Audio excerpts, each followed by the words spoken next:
So it's a pleasure for me to introduce to you Andrea Poshar. Andrea, ciao! It's so nice to see you, even though we are just online. Thank you so much for joining us for the second edition of the 24 hours worldwide design conversation hosted by the POLIMI Design System. The topic this year is No Designer is an Island.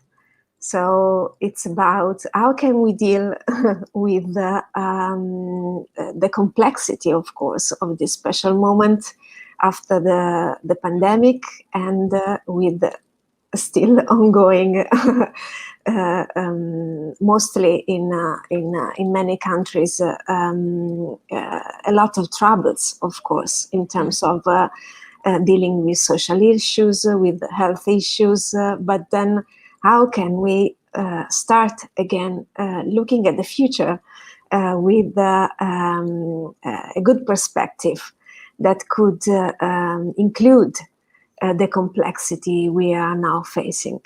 And you suggested to us to address a specific keyword, which is ethics, which is, of course, a very complex and huge issue to deal with. So, but just before diving into this such an interesting topic, just few words for introducing you, because we are also friends and colleagues, because Andrea is a PhD in design at Politecnico di Milano. So I had the opportunity and the pleasure to meet you the very first time in our design department, and then I'm so happy to have you here with us. But you are also a creative copywriter.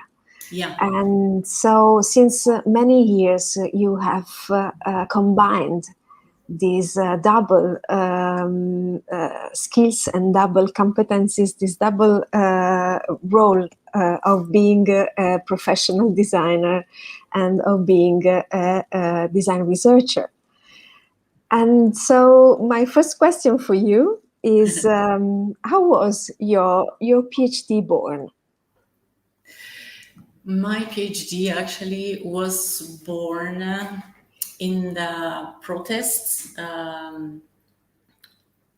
in Brazil in 2011. We had a massive events of protests in different cities and capitals, because they were changing the fares, the taxes of the public transportation. And people were really, let's say, bothered by this, and they went to the streets. And I was one of them, and I participated on this protest. And I started to see a lot of posters, many posters, but they were not made by hand. They were really aesthetically different. They were stamped. They were differently constructed. The aesthetic was completely different. It was really, you could perceive that it was made by another person. And I started to research and to dig in, and I found out that a lot of designers were participating of the movement by designing posters and uploading them online, and people all across the country could download them and stamp them and go to the protests. So I was really thinking that, oh, that's amazing. Designers are engaging in this communication that, of course, we know that social movements, they don't have the tools, let's say the knowledge a designer has. It's the knowledge is a little bit different, is do it yourself. The construction of a poster, of a visual communication for a social movement is completely different. If one of the social movement that never had design instructions than a designer. So I started to dig in, and I saw that the United States, they were doing the same, in Turkey they were doing the same, and I said, okay, this can be something that can be studied, and it should be studied. And that was just the seed. And then I started to wonder the ethics and the role of the designer when they engage with social movements, what they can change, what they can not change, is it good, is not good, and so on. Yeah. And so which are the ethical challenges that designers have to face? I mean, maybe they can deal, of course, with social issues and politics, like this kind of protests. They can deal with consumption, waste, and environmental sustainability. Can you propose some examples from the cases you met? Yeah, from the experience that I had, I followed 5 different designers, for instance, in the research, and I still follow them to see what they do and another movements. But something they were really, really talking about, and I was also seeing, is that there is a real fine line of commodification, like you were saying, and helping a movement. So, for instance, we have a very, very big example about it, that is Obey, that is Shepard Fairey. And he started by doing graffiti and some posters to help really social movements. But he also started by commodifying that. That is his logo.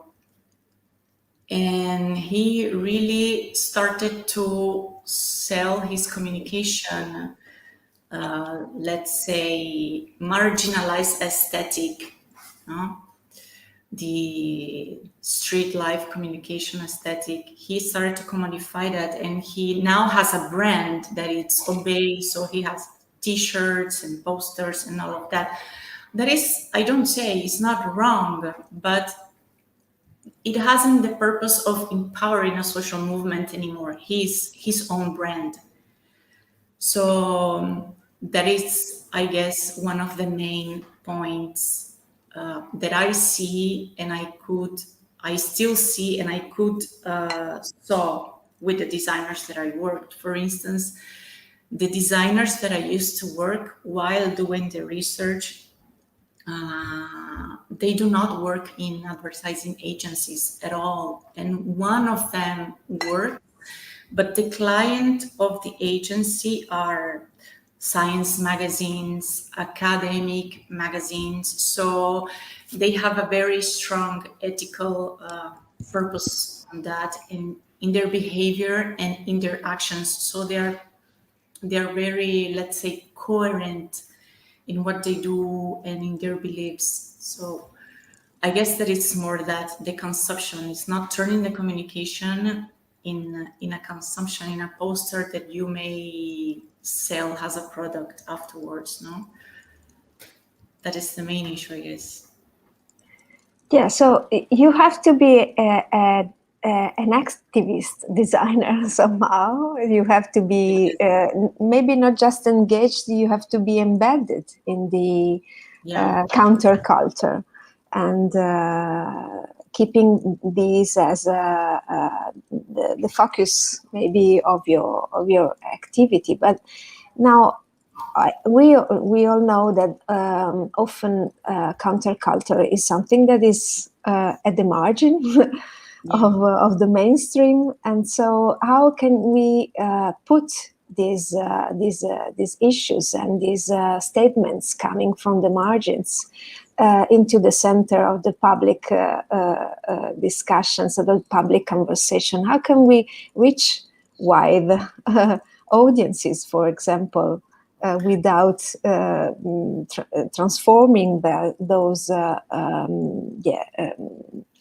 those statements into commodities, as you were saying. That's interesting. We have a very interesting example actually too. For instance, there is Tony Gridland from London. He actually is a teacher from the London Art School, and he's an activist, and he's a designer that works only for social movements. And he says, and he believes that you need to take out the mask of a violent protester, no? Because generally people think a protester is violent, do nothing, is just on the street screaming, and it's not that. And to engage people and to make people understand the counterculture beliefs and why people were marching and protesting, he designed some masks with some smile on the face. So he could engage and make also people smile at it, or approach a protester and ask for what was happening in the movement. And he also made a very strategical tactic that he appropriated the layout of the newspapers that were in the metro in London. And he copied that layout, and he created an activist journal or newspapers. No? So people were passing by with a lot of stress and in a hurry. So they were not noticing that they were actually taking away a different journal. So they were starting to read in the metro, and only at the end of the story, they were noticing that they were reading a manifesto, a statement, a political statement. So this was also helping to spread the information of the movement, the cause of the movement, and engaging society itself, no? And passing by the knowledge. So I guess that this is a way that the designer can help and empower the social movement, no? By designing the whole protest itself. The way they are marching, it's very important. For instance, now in Brazil, they were protesting against the actual president because of the COVID and the pandemic and how it's been managed. And they design the way people should protest in the streets, like everybody with 2 meters of distance, everybody with the mask in one color. So they were looking like military marching, but actually they were not military. They were people, activists, marching and protesting for this cause, a specific cause.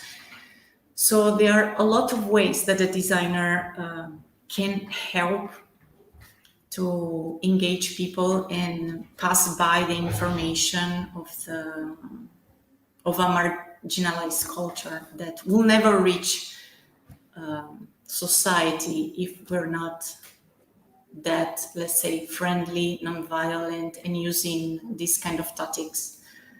Yeah. And this kind of tactics, of course, remind us to the situationist détournement. Yeah, exactly. Yeah, we both love it, I know. A lot. Yeah. And so, this kind of actions, of course, are designed from designers that we said have a specific role, maybe within this kind of movements. So in the examples you made, those designers were which kind of role did they have within the movement? They took part. They supported. Generally, they were the coordinators of the communication, and it's interesting because either they volunteered to help that movement, either they were sick by the movement, in the sense that the movement realized, okay, we cannot continue communicating in the way that we are doing it. We need help.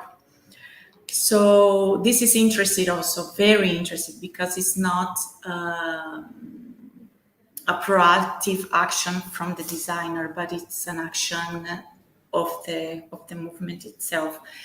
And generally, they were coordinating all the visual communication, and by having arguments and meetings and discussing the way that they could present the communication, they were also discovering the protest should be like that. We could pass by these streets and act like that. We need to organize ourselves in that way. One example of that, it's in the Wall Street, Occupy Wall Street movement. They created some posters to communicate with the people really at the end of the march. So when the coordinator of the protest were marching in front and were doing a sign, like for instance, this is like, we need to stop. And people were reproducing that until they arrived to the end of the march. So people were stopping and communicating by themselves. And this is really interesting because it's not something that we can take it for granted. It's like the communication started by the need of a poster, no? But at the end, they developed and coordinated the whole movement. Like the umbrella movement also in Hong Kong, the use of the umbrella to protect from the gases of the police, and they were using the umbrella at the end in everything. They were camping in the protest area, and the tents were built by umbrellas. So a designer made a how-to guide and stamped and distributed this paper, how the protesters could build this tent to sleep with 5 or 6 umbrellas. So it is really interesting how this developed and how the designer can, at the end, coordinate all the communication, not just the visual communication, but the protest itself, I mean. Yeah, so from a sign, all the process changes somehow. Yeah, because you are building new meanings, and you have to deliver these new meanings and values. The ethical responsibility that the designer needs to have in mind, because you are not changing or improving. Actually, you are not just improving the communication of a poster, but you are changing. You're bringing your tools, no? Your hegemonic tool, let's say, to a marginalized culture. So you are making cultural changes, you are making social changes, and this we cannot take it for granted. We need always to have that in mind, to discuss that. Yeah, and as far as you can keep on observing, because I know that you are still observing and studying these kind of movements. Which is the role of digital media? That is really, really important, because digital, it can help in the way that print media can help. Nevertheless, we have the fake production, fake news, fake images, distorted images. So this is a really, really, really delicate point, how manage this in a way that is not distorted, and you keep it true to the movement and keep it true to everybody, because it's really easy to distort a new communication. I can download a poster and I can change it digitally, maybe using Photoshop, another program, and upload it again. So people that don't have the knowledge or are not engaged with the movement, let's say, for instance, Wall Street or the Occupy movement itself, no? That it was in Brazil, it was in Turkey, Hong Kong. A lot of posters were uploaded and shared, but many of them were distorted. Like I said, some people were downloading that, making some changes of the information and uploading them again. And to avoid that, for instance, a group in the UK made a database of posters, a website where all the posters, officially, let's say, posters for the protest were there, that it's Occupy.design UK. So everybody were going there, downloading the posters and also uploading, but uploading with their authorization. Like, if you would upload something, I would need to review it and to see that if it's true, the language is true, it's logic with the cause. So the point that digital can work a lot, but it's tricky. It's really tricky, and that's a shame, because it's a very powerful tool. But if we distort, if we change some language in some poster, in some email, let's say, or a newsletter, society itself will understand wrong, will get the wrong message, and will not help the movement. So it's very, very tricky. Yeah, you're right. And according to well, you talked a lot with many of those designers and activists. So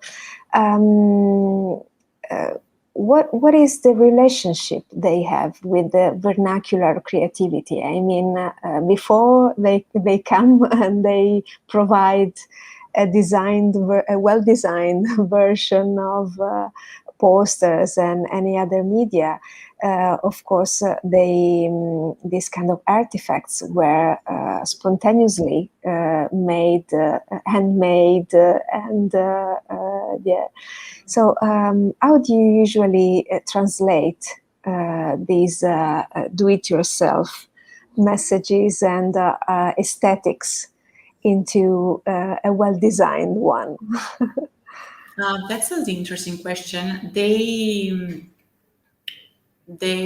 let's say make an immersive I'm looking for the word in English. Let's say they have a pool of knowledge of the movement, and they throw on that. They just don't say this is wrong, this is bad. They try to study how they used to communicate, the colors they used to use, how they used to behave, and generally they were engaged in a movement as an activist itself. So they are more sensitive to this political argument and to how to pass the communication. And also they are not working alone. This is important. They are not working solo. They go to let's say, to the building or the office where they meet the social movement. They meet in this particular house and they discuss a lot. So they have designed a lot of prototypes of posters and pamphlets and banners and t-shirts and the mask, how everything is going to be. They discuss that really a lot. And pass from the do-it-yourself to a more, let's say, aesthetically beautiful, and I don't want to use words that are saying that before was not wrong. So yeah, I agree. yeah, exactly. For a new type of communication, they provide workshops for the social movement. So they are not just doing it; they are teaching how to do it, so they can do it by themselves. They're widespreading design knowledge. Exactly. They do that. They are not working solo. They really teach, and they discuss that, like, this color is better, it can communicate better. They give the reasons why they are doing it. They're just not doing something random. There is a motive behind all. Yeah, that's such interesting. But we also have a question from our audience, in particular from Simo. And so I'm just reading because it's well argumented. So Simo is saying, "Hi, what do you think about the so-called corporate woke washing? We can see that in greenwashing, rainbow washing, even with the many movements. How designers, activists can help?" That's a very interesting question, really. Well, I have the example of, for instance, Noah. I don't know if I'm answering, if I understood well Simo's answer, but let's say Noah Skalin, that is one of the designers that I work with. He's from San Francisco. He used to work with agencies and corporation, but he with conditions. Like saying, I will work for you, I will design for you, I will do this for you, but you need to do something for me, not just pay me. You are going to stop to use plastic in the company. You are going to stop to use paper that is not recycled paper. You are not going to use you need to, for instance, start to use recycled bins and separate your garbage and put it and give it away to recycle. So corporation can be changed, but it's really hard work, like you was saying. Noah Skalin, no, he was arriving there and changing a whole system. But he succeeded in doing it, and he continuously doing that. So hopefully I answered and I understood Simo's question. I think so. Answer. By the way, I think she's. I think you addressed the point that she were focusing on, and so thank you so much, Andrea.